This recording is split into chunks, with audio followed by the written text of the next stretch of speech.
or to encourage greater development is along the transportation corridors. Because one of the things I think that many businesses, when they're looking to either expand or to relocate or to move someplace, is indeed they want to be close to transportation. And so that's where I think the city should put their resources. So certainly along White Bear Avenue is an excellent transportation corridor. And I think that certainly the Hillcrest Shopping Center area certainly could has the space and the opportunity for being able to grow into something more than it is. I think that certainly there's areas up near the mall. Again, that is a great transportation corridor up there close to the freeway. I think that's an excellent place. I think once now that the Rice Street bridge is completed, I think that that along Rice Street and that western side of Maplewood would be an excellent place to focus on as well. Again, because it's at a good transportation corridor right off of the freeways, and also the area of English and 36. Again, that is an excellent transportation corridor, and especially with the new interchange coming in through there, I think it lends a lot of opportunity to build and do more in those areas. Thank you. I have just a side question, if I may. Just in that you've referenced it a couple of times tonight. So when was it that you worked for Target? I worked for them, let's see here, right after I got out of law school, and I worked for them for 8.5 years. And so was that prior to you living in Maplewood? No, I was on the design review board at the time. That you worked for Target? Okay. Yeah. Let's see, if I have a few moments, I could figure out the years. I'm thinking, let's see here. Okay. Let's see here.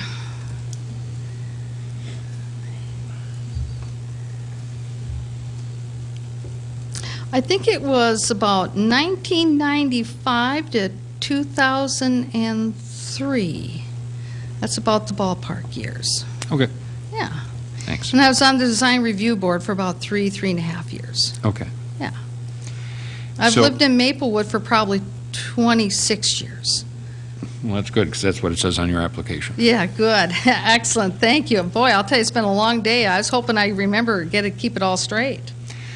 All right, so as a commissioner, and this has to do with police civil service, as a commissioner, you could be called upon to investigate charges against a police officer, determine guilt or innocence, and select appropriate punishment if the officer is found guilty. What experiences and skills qualify you to perform this duty?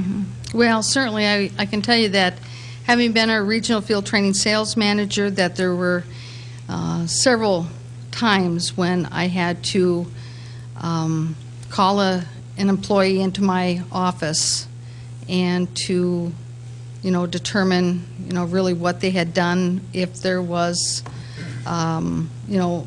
validity to the complaint that may have been lodged by a customer, and to, decide what kind of resolution needed to be taken. And certainly, as a solo practitioner, the only employee in my law firm is me, and if I fire myself, I won't be employed. So there you go. Pretty good at disciplining yourself, though. Thank you very much. But I will tell you, though, is that certainly with that regard, though, is that you lose clients rather quickly if you don't do a good job for them. Okay, Mr. Lannis. The beds. My turn. Well, yeah, I'm just looking to see if you have another question. I was going to ask number one. Okay. Of the Betsy. Okay. The Betsy specifically asked this one be asked, so I wanted to go back and do this. Do you have any background in public funding opportunities, grants, revolving loan programs, or other funding methods for assisting businesses? Well, I would say that I don't think that I've done it with regard to actually businesses, but I have indeed worked in the area of trying to secure grants and funding for nonprofit organizations, and I have had the opportunity of doing that. And I think that skill would certainly be very transferable. Certainly, I was on the St. Croix Valley Boy Choir Board of Directors for about 6 years or so, and part of how we got our funding was, of course, trying to apply for grants and to try to find funding through other sources. Certainly, I think it's very important to try to build coalitions with various organizations that can provide grants or funding in some fashion for such an endeavor as the Betsy. And certainly with having a law degree, I think that that will certainly give me the advantage in many ways of being able to read those applications and to be able to figure out how to fill them out. I think I'm probably a quick study, I hope. And I think that the other thing that I want to say about this is that sometimes having various connections with other people in the community is also a way in which you can find other funding opportunities. And certainly I have quite a few connections within the community, not just Maplewood, but in St. Paul and Minneapolis. And I think that those types of relationships that I have through my professional background can certainly help as well to find other funding opportunities for Maplewood. Thank you. We'll stay with the Betsy. What do you believe should be the city's role in development and redevelopment? The city's role.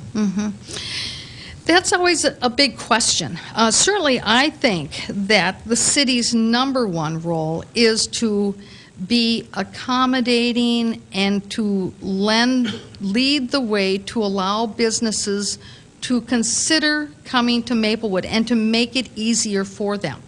Let me give you a couple of good examples.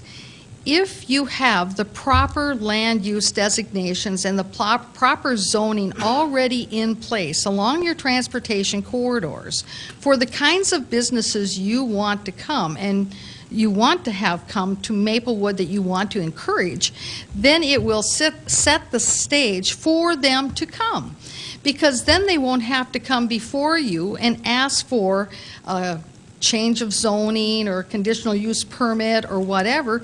It's already in place. And so when they compare your town against some other town and one has it already in place for them to be able to just go and set up business, and the other one they'd have to go through a lot of hoops to get it done, you know what? More than likely, they're going to put a couple extra points in your favor simply because of that. And that's an easy thing that cities can do by being proactive and looking ahead and looking towards the trends and understanding their demographics and understanding what businesses they have and which businesses they should encourage so that they can look at that. Another thing that cities can do, I believe, is that they can talk about how the assets you have of the community, how they translate to a business in making it a good place for employees to want to work. So for instance, let's say you have a business that is near a trail, for instance. That may be something that that particular business may find very important to them because maybe they have some kind of an employee incentive program along with their health insurance program to encourage extra exercise. And so if you know that about that company, then what you can do is that you can sell that aspect because you know something more about that company and what features you have in your town already and how that will indeed encourage them and match with their goal. The other thing that you can do is to be aware of the impacts that your taxes and your fees and your regulations have upon businesses who come to your community.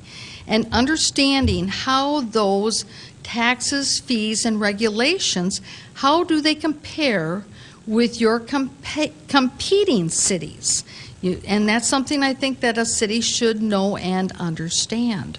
And then if you find that you're kind of on the high end of those particular things, you may want to either address those things, or you may want to figure out what benefits is it that you are giving businesses that indeed support you having either higher taxes, fees, or regulations.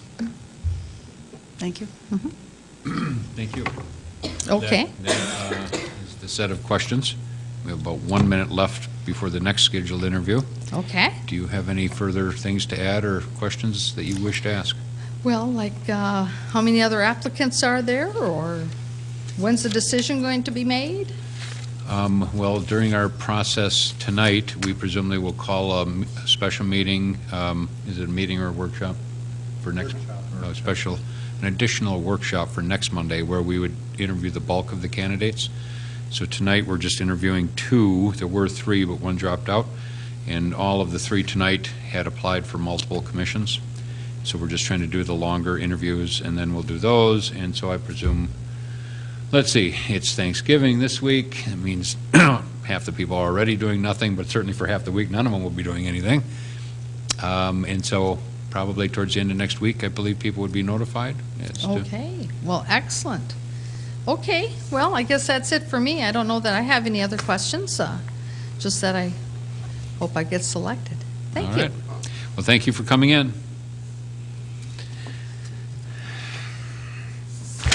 So I believe that our next one would be Christine Novak, which is same commissions. Is that right? I thought I did see a person out there. Oh, no, actually what I'm looking at is the edge of the recycling container. It's not a person.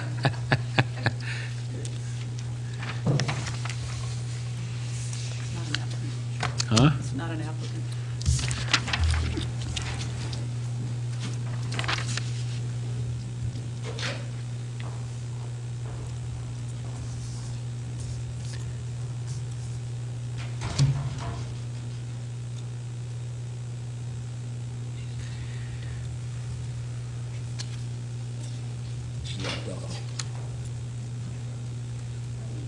Okay.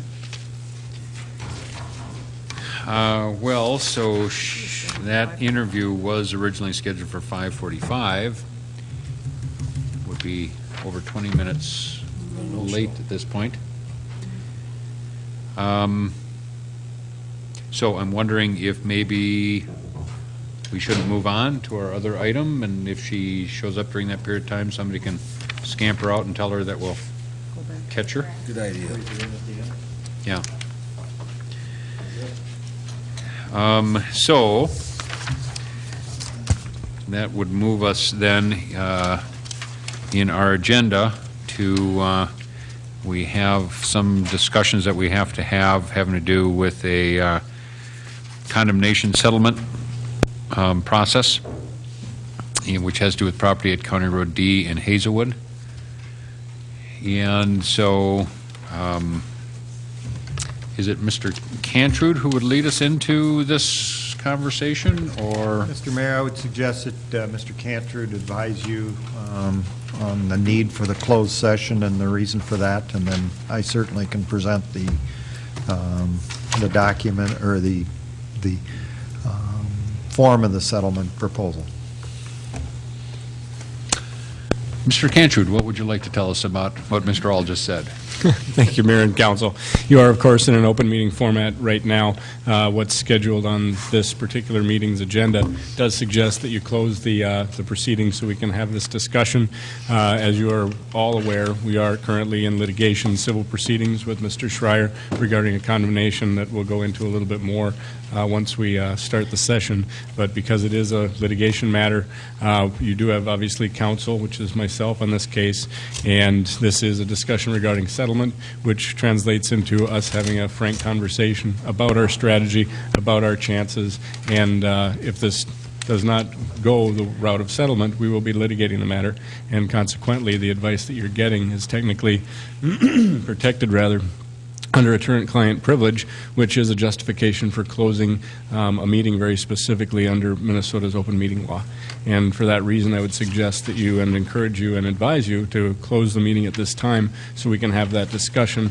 We won't take any decisions for settlement privately. We would do that during the regular meeting. But discussing the pros and cons, I would recommend that you close the hearing or the meeting. All right. Is there any comment on anything that Mr. Cantor just said? Well, so then we need to make